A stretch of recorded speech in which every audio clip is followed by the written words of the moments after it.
Yeah, my name's Van Williams. Old cowboy from Texas that stumbled into the acting business. The Green Hornet was nothing more than a modernization of the Lone Ranger. The Lone Ranger was a vigilante. He wore a mask. The Green Hornet was an old radio show that started back in the 30s when the writer of the Lone Ranger and George W. Trindle sat down in their office and said, you know, we've had such success with this character out in the West. We need a modern version of that. So the Green Hornet was born. My name was Britt Reed, and in a number of the episodes with the Lone Ranger, there was a character named Dan Reed, who was usually the local guy that did the newspaper. So hand me down, whatever it was. He was my great-grandfather or whatever. Dan Reed was supposedly Britt Reed's great-grandfather or grandfather or whatever, and now I was big in the newspaper business. And when the radio series got going, he had a big radio station and a newspaper. And then when it came into my era, we had newspaper, radio, and television. So, you know, that's kind of the way. And I don't know, I remember listening to it as a little kid, you know, the Green Hornet. And it was a very popular radio show, you know, back in the 40s and 50s and whatever. And those characters just have an appeal. They're heroes. You know, they're heroes out there doing a job that the cops can't do. And that's the appeal of a vigilante. The way I got that part, I had done a pilot for a series that year called Pursue and Destroy that was, I thought, the best thing I'd ever done. I loved the show. I loved the people that were in it. We had one of your great actresses in it. I don't know whether you ever heard of the show or not, but Dame Edith Evans was flown all the way over and played one of the English nurses that our submarine, I was a submarine captain during World War II, our submarine went and saved all these nurses off of one of the islands that were trapped that the Japanese had taken over. I loved her. Oh, God, what a great lady she was. We just had a ball together, just joked together. And she had we were filming out at sea in the rough sea, and she had to get in a rubber boat, and everybody was seasick, and she was there, just tromping along. She was great. And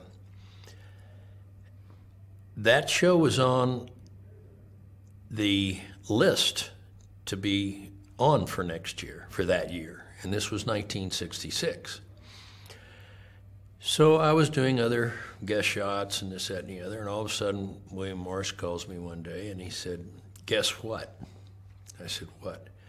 He said, Pursue and Destroy has been canceled. And I said, you gotta be kidding. Another pilot that I did that didn't sell. Because I did a bunch of pilots, none of them ever sold. Every show I did didn't have a pilot. So I said, here's the old Van Williams curse again. But he said, well, talking about ABC now, they want you to do the Green Hornet. And I said, what? And they said, you gotta think about that, because that was the most sought after role that year. They had been testing a number of people, didn't find anybody. They were scheduled to go on that year. It was now June, just ready to go into production, and no Green Hornet. So I thought about it a lot, talked to my wife about it, and that kind of a role is a killer role. It's identifying with a character that is going to be very identifiable. Cut, print, the show's over, nobody's going to want to hire you because they'll say, I don't believe that guy, he was a Green Hornet. Now, Adam West has had that problem for years.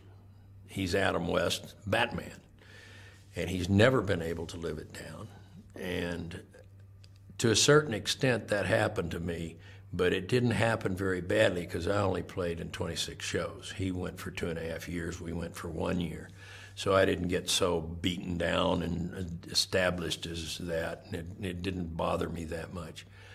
But that was how I ended up doing the show. I told William Morris I didn't want to do it. He said, well, at this stage of your career, you cannot turn down the most sought-after role this year. So what we'll do is we'll ask for more money, we'll ask for a better percentage of the merchandising, and we'll ask for more residual rights than... So, one by one, those things fell, and we got them, and I ended up doing the Green Hornet. I met Bruce for the first time on the introduction of us in New York with Adam West to the ABC affiliates. And I think that's the first time I met him. We had boutonnieres and all dressed up, and I don't think they were tuxedos, but suits with boutonnieres on, and I've seen those pictures so many times I want to throw up. But I think that was it, and there was so much going on. I didn't pay that much attention to it, but here was a good-looking Oriental boy that was supposed to be my sidekick. And I thought, they did a good job. He's a nice-looking, clean-cut guy. He first started talking, and I couldn't understand him. And I kind of said, you know, say that a little slower or something, I'm not getting it. And he tried to say it a little slower. I still couldn't understand him. But Bruce had a very thick accent when I first met him. I mean, really thick. And he was hard to understand. But my impression was that here was a nice-looking guy that would make an ideal Kato. I felt like he was pushing himself a little bit for the affiliates, and I didn't think that was really him. A little bit of arrogance came through, which I didn't think was exactly the thing to do at that particular time, but evidently it didn't bother the affiliates that much and everything else. But after all of that was done and backstage and everything else, we kind of got to talking. He kind of relaxed in a little bit. Now I can understand him a little bit better and whatever. And he just seemed like a nice guy. And basically that was my impression of Bruce almost the entire time I worked with him, was he was a nice guy.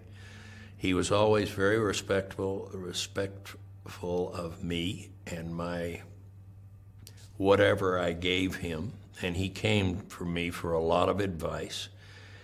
And we would sit down for sometimes hours at a time and talk things out and whatever. And I think he listened. And I don't have anything bad to say about Bruce Lee. I really don't. If I remember right, Kato, C-A-T-O, is a Japanese spelling of the word Kato. During World War II, they changed it, dropped the C and made it a K, which made it Chinese. And I don't remember if the original Kato was Japanese or not, but he must have been. But from that time on, from World War II, he was a Chinese manservant. But, you know, people keep talking about the manservant thing, and that was kind of a sore point with Bruce and everything else. I explained to Bruce that he had to be in that role as a way of showing himself without his mask and presenting himself to the public, and he was simply just playing a part. When we got in that Black Beauty and we got on our gear, whatever you wanted to call that stuff, thank God it wasn't a costume and a cape and all that junk that like Batman had to wear. But when we got into that, we were partners. We were 50-50 partners. He was my protector, he was my sidearm, he was whatever you wanted to call it. We were partners. And he understood that. He would come on with those nunchucks and go through his routine of doing this and that and another thing and snapping them around. And he'd put something up on top of a gimbal and he can go around and flap them and snap the top right off of it. And his agility with not only himself but with weapons was just absolutely unbelievable. He'd come out with those stars, and he'd have them hidden, and he has a right hand down the side of his face, leg or something like that, and he'd say, "You see that thing over there? Yeah, what about?" And there would be a star sticking in that thing. He'd never even see it. I mean, he was so quick with his hands, so quick with his feet. You know, he amazed everybody, really. I tried the nunchucks and ended up banging myself on the face or somebody else with them, but he gave me an absolutely beautiful pair that he had made himself.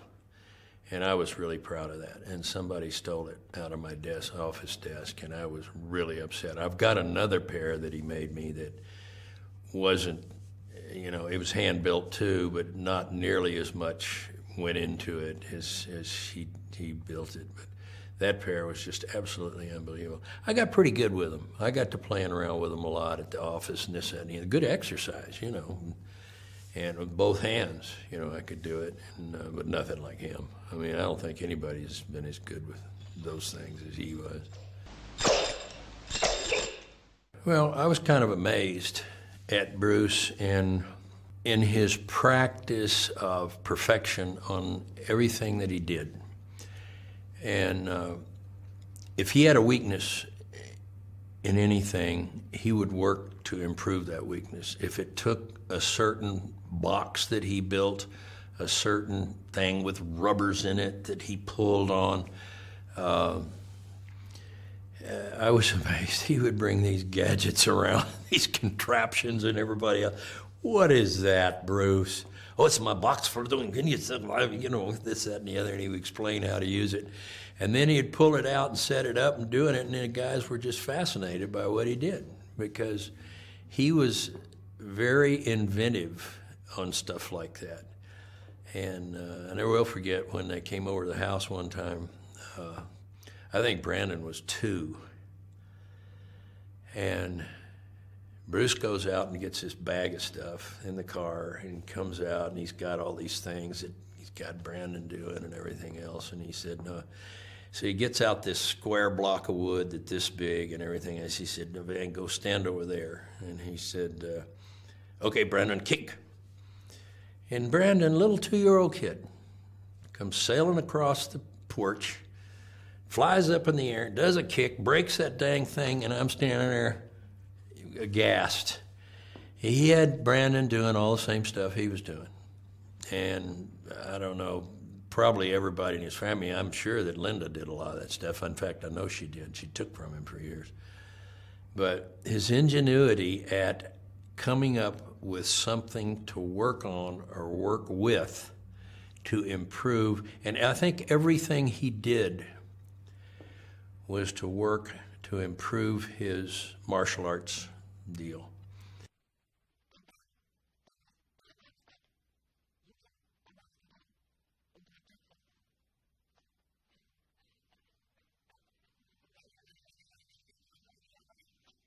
Oh, we had all sorts of fun times. Bruce was a maniac. I mean, he was all over the set, flitting around with his blah, blah, blah, and kicking people and everything else.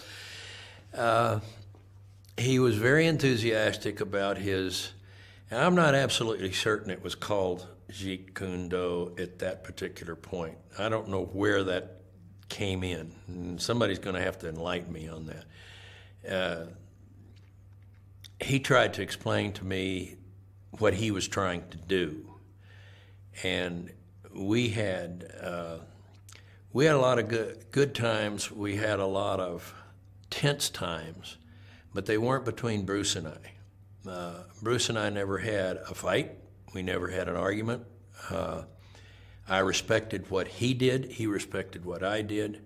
He realized that I had been in the business a long time. He was trying to learn the business. He tried to learn those things from me. I would have liked to have learned more of what his profession was and everything else. There was no time to do it.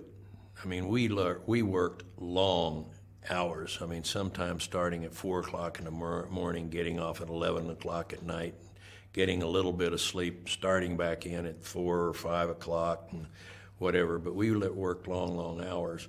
But the decision was made early on that he was going to have the martial arts part. I was going to fight just like I'd fought in all the pictures, you know, the boom and, you know, the old fist fight type deal.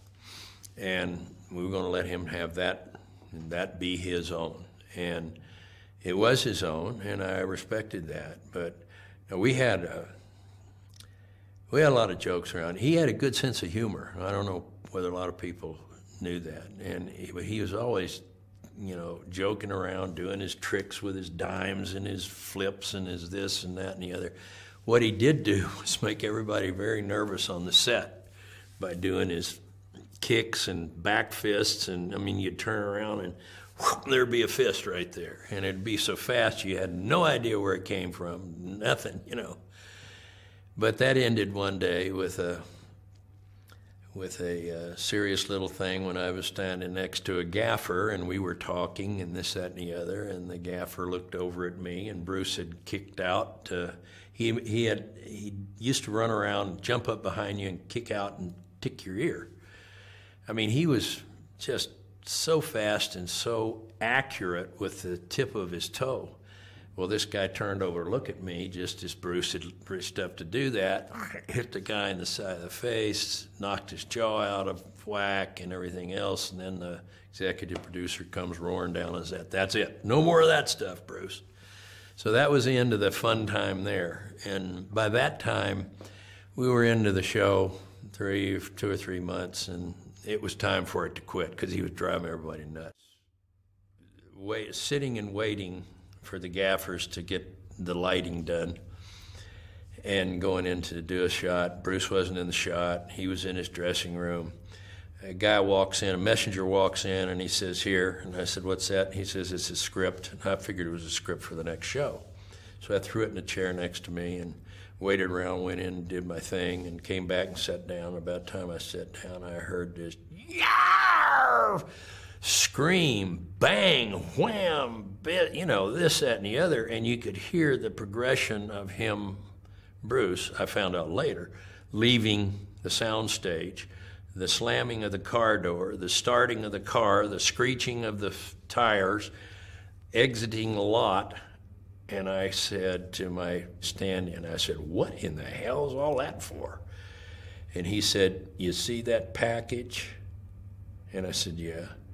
He said, "That package is where you're going over and being guest stars on on Batman. And you get into a fight with them and you both lose." And I said, "You gotta be kidding." I said, "They would do that to us?" And then I got to thinking about it because Bruce could not stand Burt Ward. Burt Ward had let everybody know that he could wipe Cato's butt all over the lot, that he was this big karate expert, and he knew a lot more about it than Bruce did.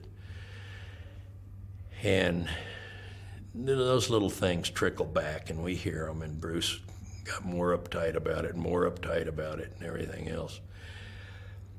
So anyway, as you say, there was a Mexican standoff on it. Bruce wouldn't do it. He just flat refused to do it.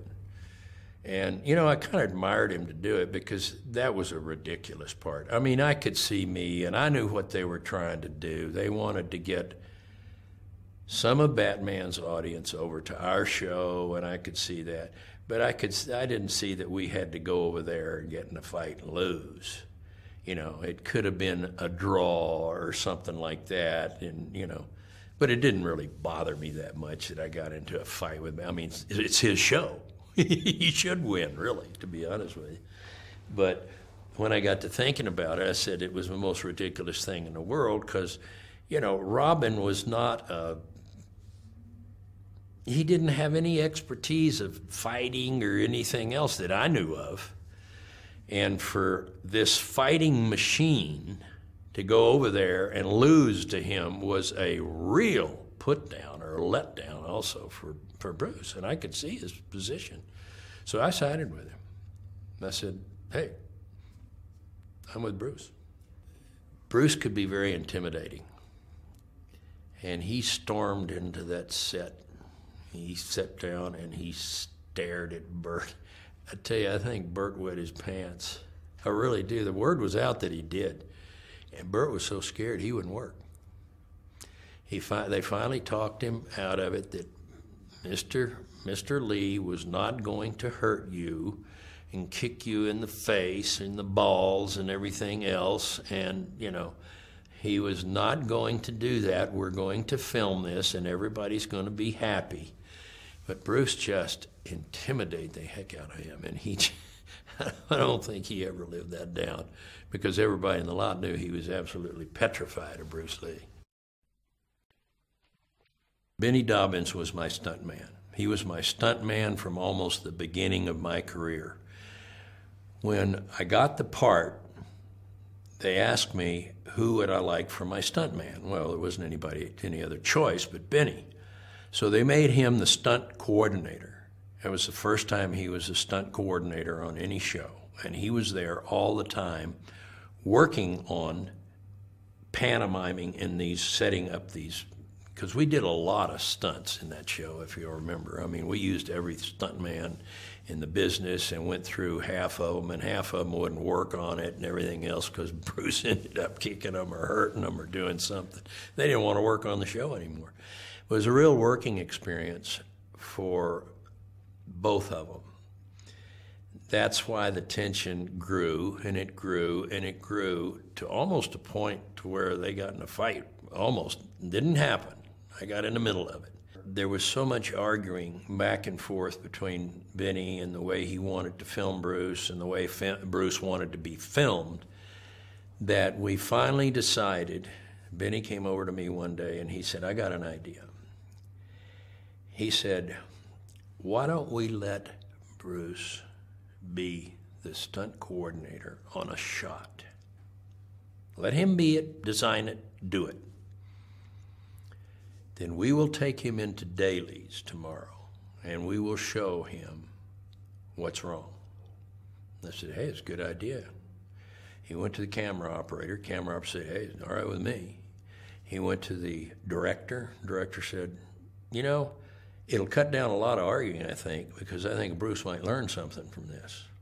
Went to the executive producer, and he said, oh, God, how much is that going to cost me, and this, that, and the other? And he said, let's do it. So it happened to be a big scene where there was either 3 or 4 guys in it. Low-key lighting, they call it, where everything is dark. Bruce is in solid black. The setup is, I don't remember exactly, but I think I was trapped or tied up in the thing. Bruce breaks down the door, comes in, kicks, back fists, runs around the room, yelling and screaming and whatever. And we set it up in the master and let Bruce do it all. And of course, that was the main one that we had to let him run free on. After you break it down and go in for close-ups, it doesn't matter.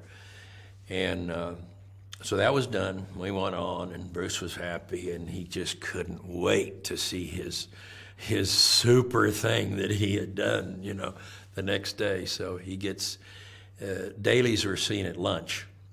So 12 o'clock comes, and we were going to sneak him in because he was, you know, there's a big law in the business that actors don't get to see dailies because they go in, they see something, they say, oh, I don't want to do it that way. So they change something and it doesn't match with anything that's been done before. So it's against the rules for actors to see dailies. But we'd already set it up. We were going to do this. Everybody knew it, but Bruce didn't know it. So I said, look, Bruce, we're not supposed to be doing this, but we're going to sneak you in behind the camera and this, that, and the other in the back door, and we're going to watch it. Once it's over with, we're going to leave. He said, okay, that's fine, you know. So we go, and we go in the back and everything else, and all of a sudden his scene comes up. And I got to say, it was hilarious.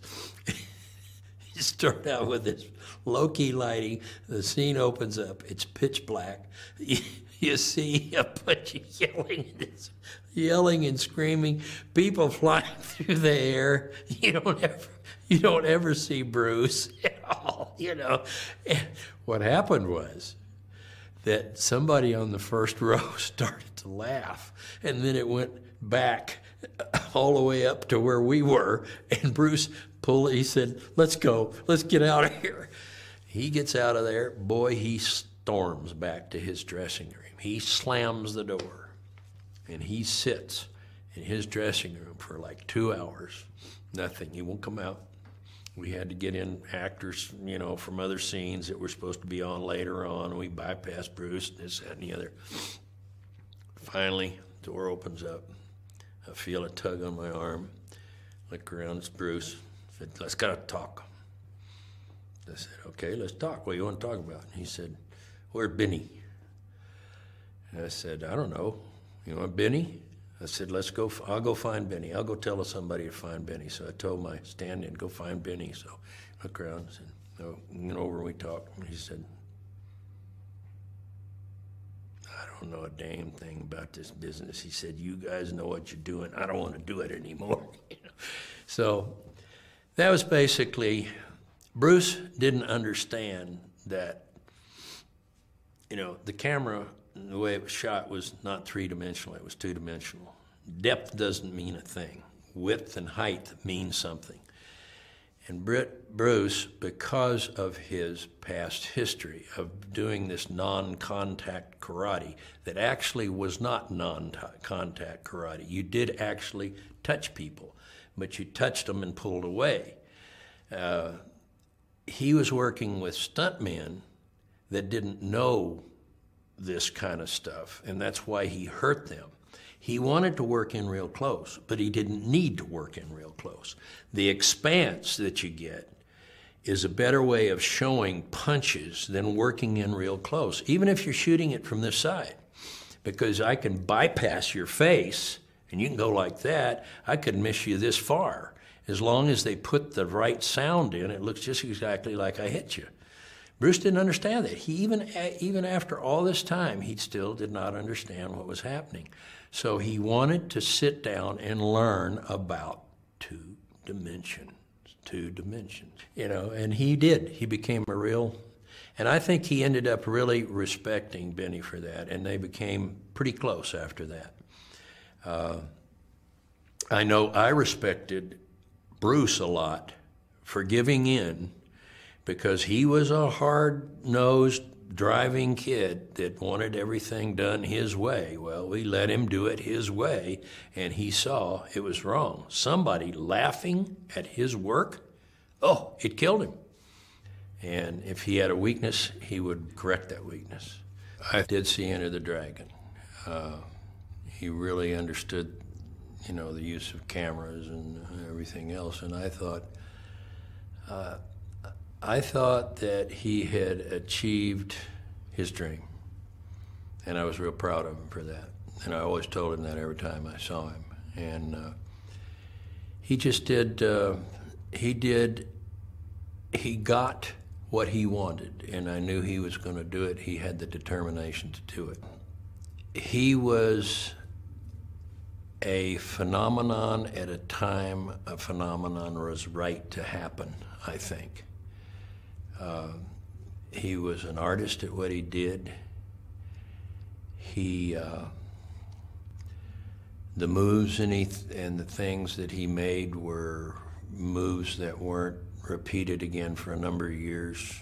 There were a lot of copies of Bruce Lee, but I don't think anybody came close.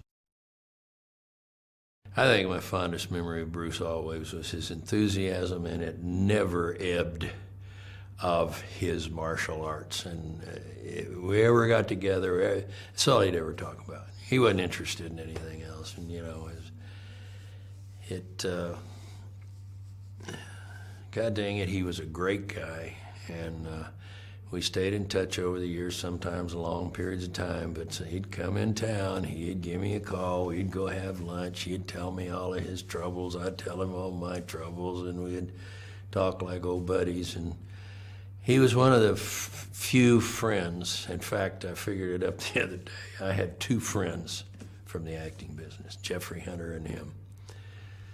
And, you know, we stayed in touch, and I'm sure if he would still be alive, we'd still be talking on the phone or having lunch or doing something all the time. And I admired and respected what he did, and it seems like we kind of had I don't know, we had a good rapport between the two of us, which could have been bad because we had a lot of rough times filming this stupid thing, and, you know, the work hours and the pressure and the this, and get the thing done and get it, just go all the time. But he and I came out good friends. You know, people have told me many times, God, you got to write a book. You've had an interesting life. I don't think I've had a very interesting life. When you ask a question like that, which kind of, I think this is the first time that's ever been asked me, I want to be known as a good father, as a good grandfather, as a good husband. That's what I want to be remembered by.